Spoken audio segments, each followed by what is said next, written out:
허락하신 말씀 말라기 2장 17절 한 구절입니다. 함께 합독하겠습니다. 너희가 말로 여호와를 괴롭게 하고도 이르기를 우리가 어떻게 여호와를 괴롭혀 드렸나이까 하는도다. 이는 너희가 말하기를 모든 악을 행하는 자는 여호와의 눈에 좋게 보이며 그에게 기쁨이 된다 하며 또 말하기를 정의의 하나님이 어디 계시냐 함이니라. 아멘. 오늘은 그들처럼 되지 않으려면 이란 지하의 말씀을 나누겠습니다. 사람이 말하는 태도나 내용을 보면 대충 그 사람을 알 수 있습니다. 삶의 가치관이 무엇인지, 그 속에 무슨 생각을 하는 것인지, 그 사람이 추구하며 사는 것이 무엇인지를 대충 알 수 있습니다. 말라기 2장 17절은 단 한 구절인데 이 구절 하나만 보더라도 이 당시 사람들의 영적 상태를 볼 수가 있습니다.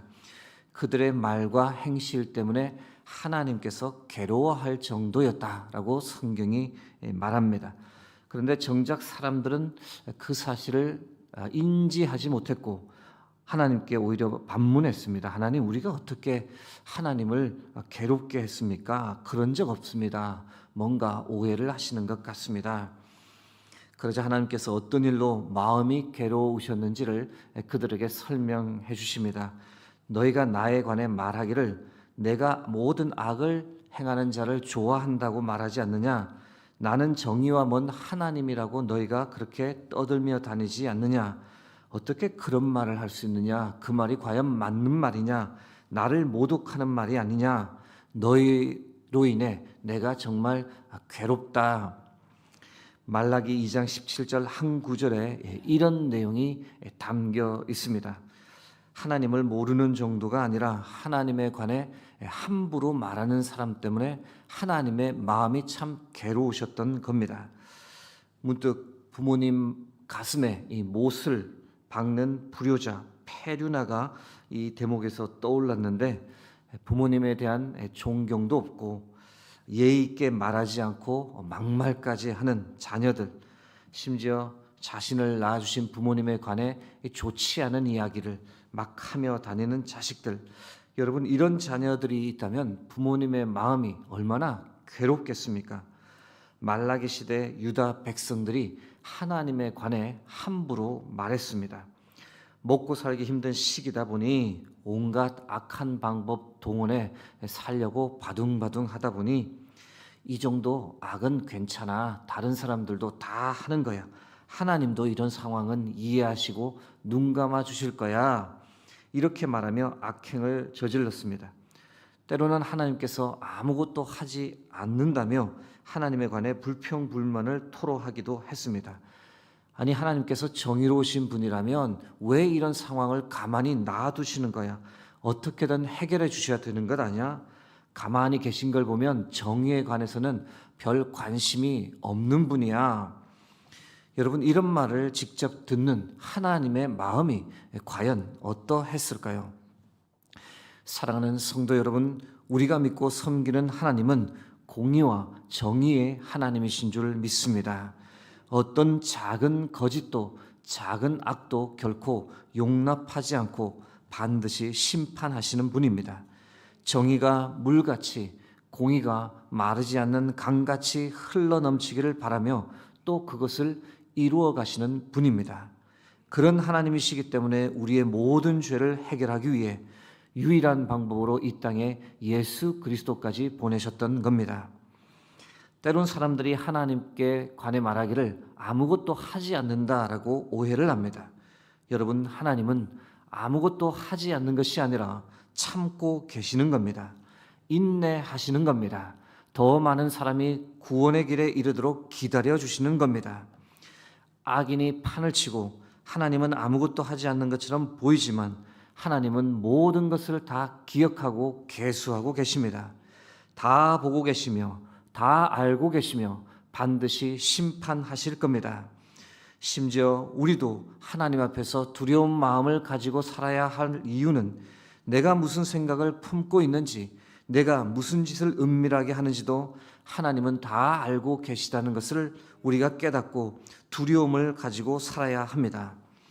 사랑하는 성도 여러분, 우리는 말라기 시대의 성도들처럼 그들처럼 그런 신앙생활을 하지 않기를 바랍니다. 하나님의 마음을 아프게 하는 페류냐 자식처럼 살지 않기를 소망합니다.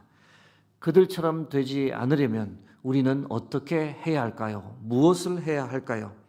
말라기 시대 사람들의 실패를 반면교사 삼아 그들처럼 되지 않으려면 우리가 어떤 노력을 해야 하는지 그것에 관해 몇 가지 나누겠습니다.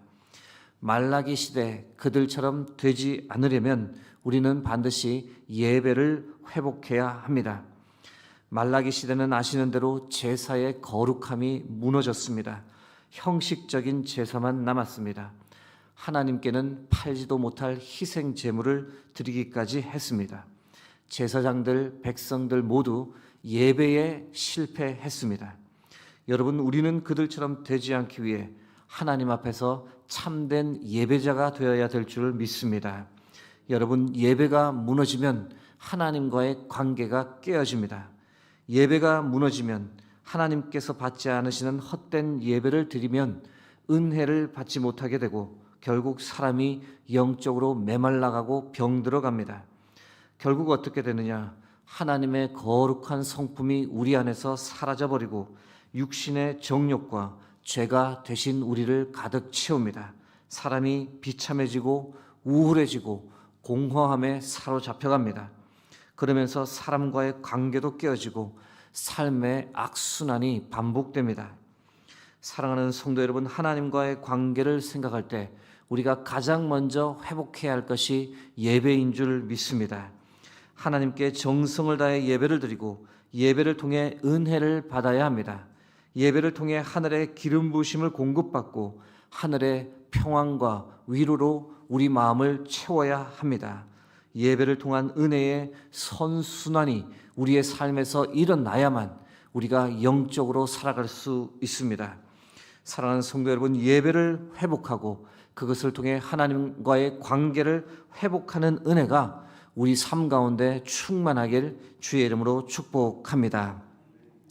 그들처럼 되지 않으려면, 말라기 시대 사람 그들처럼 되지 않으려면 우리가 무엇을 해야 할까요? 둘째, 하나님의 말씀을 읽어야 합니다. 여러분, 말라기 시대의 문제가 무엇이었습니까? 하나님께 드리는 제사, 예배가 엉망이기도 했지만 제사장들이 여호와의 지식을 버렸습니다. 백성들에게 하나님의 말씀을 제대로 가르치지 않았고 백성들도 딱히 하나님의 말씀에 큰 관심을 두지 않았습니다. 망하기 딱 좋은 현상입니다. 잠언 13장 13절 말씀입니다. 말씀을 멸시하는 자는 자기에게 패망을 이루고 계명을 두려워하는 자는 상을 받느니라. 사랑하는 성도 여러분, 주의 말씀이 내 발의 등이요 내 길의 빛인 줄 믿습니다. 주의 말씀이 우리를 생명의 길, 바른 길, 축복의 길로 이끌어주는 삶의 지침서입니다. 주의 말씀이 우리에게 평안을 주고 기쁨을 주고 지혜를 줍니다. 주의 말씀이 우리로 하여금 죄를 짓지 않도록 거룩한 삶을 살도록 힘을 줍니다. 여러분께서 잘 아시는 시편 1편 1절에서 3절 말씀에 무엇이라 쓰여 있습니까?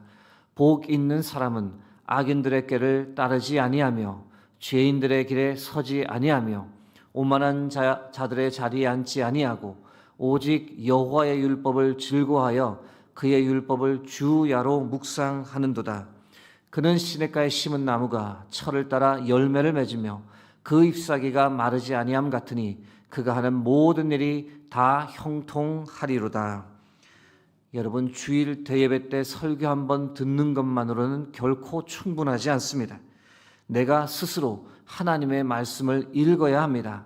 매일 20분, 30분의 시간을 내어 성경 말씀을 펴서 읽어야 합니다. 말씀을 가까이 하는 것이 곧 하나님을 가까이 하는 것이며, 그러므로 말씀이 우리의 삶을 보호하고 이끌어주는 것을 우리가 말씀을 통해 경험해야 합니다. 사랑하는 성도 여러분, 하나님의 말씀을 더 가까이 하고 하나님의 말씀을 펴서 읽고 묵상하는 은혜가 저와 여러분의 삶에 충만하길 주의 이름으로 축복합니다. 말라기 시대 그들처럼 되지 않으려면 우리가 무엇을 해야 할까요? 회개해야 합니다. 말라기 시대를 보면 회개가 필요한 상황인데 오히려 하나님 앞에서 당당했습니다. 저희가 무엇을 그리 잘못했습니까? 저희에게 왜 이러십니까? 자신들은 딱히 잘못한 것이 없다며 오히려 모든 책임을 하나님께 돌렸습니다. 그들의 영적 상태가 심각한데 자신들은 괜찮다며 잘못한 것이 없다며 그렇게 살았던 겁니다. 여러분, 회개라는 의미가 다양하지만 회개는 자신의 영적 상태가 좋지 않음을 각인하는 겁니다.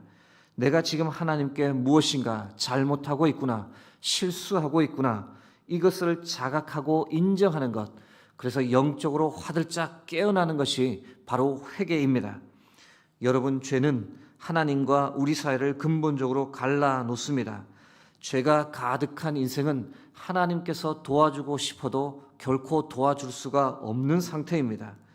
그러므로 하나님께 가까이 나아가고자 하는 자는 반드시 회개의 과정을 거치게 됩니다. 왜냐하면 하나님께 가까이 갈수록 우리의 죄가 드러나고 그것을 도저히 견딜 수 없어 반드시 우리가 우리의 더러움을 하나님 앞에서 토하게 되어 있습니다. 회개하며 용서를 구하게 됩니다. 하나님, 제가 잘못했습니다. 이 정도는 괜찮다고 생각했는데 그렇지 않다는 것을 깨닫습니다. 잘못했습니다. 고치겠습니다. 용서해 주십시오. 사랑하는 성도 여러분, 회개의 영이 살아나고 우리가 하나님을 향해 이런 고백을 드리며 살아가는 삶이 되기를 주의 이름으로 축복합니다. 말라기 시대 그들처럼 되지 않으려면 우리가 무엇을 해야 할까요? 마지막으로 네 번째, 감사해야 합니다. 말라기 본문 보셔서 알겠지만 하나님으로부터 멀어지면 그 입술에서 불평이 쏟아집니다. 어떻게 저희를 사랑하십니까? 저희를 왜 불쌍히 여기지 않으시고 돕지 않으십니까? 왜 이렇게 살기 힘든데 가만히 계십니까? 여러분, 불평이란 자신의 마음을 드러내기 위해 때로 필요한 것이지만 지나친 불평은 나의 신앙뿐 아니라 주위에 있는 사람들의 신앙까지도 부패시킵니다. 그렇게 되지 않으려면 어떻게 해야 할까요? 불평을 능가하고 불평을 완전히 덮어버릴 수 있도록 감사의 고백을 하나님께 드리며 살아야 합니다. 하나님께서 베풀어 주신 많은 은혜 하나하나 생각하고 하나님 감사합니다라는 감사의 고백으로 불평의 마음을 완전히 잠재울 필요가 있습니다. 나 같은 죄인 위에 예수께서 친히 십자가에 피 흘려 주셔서 감사합니다. 오늘도 하루를 살아갈 새날 새 호흡 주셔서 감사합니다. 먹을 것 허락해 주시고 가족 허락해 주시고 사랑과 관심으로 돌봐주셔서 감사합니다. 하나님, 때론 부족해서 감사하고 없어서 감사하기도 합니다. 왜냐하면 그때 제가 더 기도하기 때문입니다. 여러분, 이렇게까지 하나님께 감사의 제사를 드리며 나가면 우리가 불평하는 마음을 넉넉히 극복할 줄 믿습니다. 이제 말씀을 맺고자 합니다. 사랑하는 성도 여러분, 하나님을 괴롭게 하는 대신 하나님을 기쁘게 하는 삶, 하나님의 마음을 시원케 하는 복된 삶을 살아가길 간절히 소망합니다. 그러기 위해 예배를 회복하고 하나님의 말씀을 가까이 하여 읽고 회개하고 하나님께 감사의 제사를 드리며 하나님께 칭찬받는 삶을 살아가는 저와 여러분 되길 주의 이름으로 축복합니다. 함께 기도하겠습니다. 오늘도 우리에게 귀한 생명의 말씀 허락해 주심을 감사합니다. 하나님, 우리의 삶을 보며 우리의 언행을 보며 하나님께서 기뻐하는 삶을 살 수 있도록 하나님 인도하여 주옵소서. 예배를 회복하고 하나님의 말씀을 더 가까이 읽고 회개하고 감사의 제사를 주께 드리는 삶을 살게 하옵소서. 우리의 마음과 생각과 모든 것을 주께서 친히 주관하여 주셔서 이런 복된 삶 살아갈 수 있도록 주께서 역사하여 주옵소서. 감사드리며 예수 그리스도의 이름으로 기도드립니다.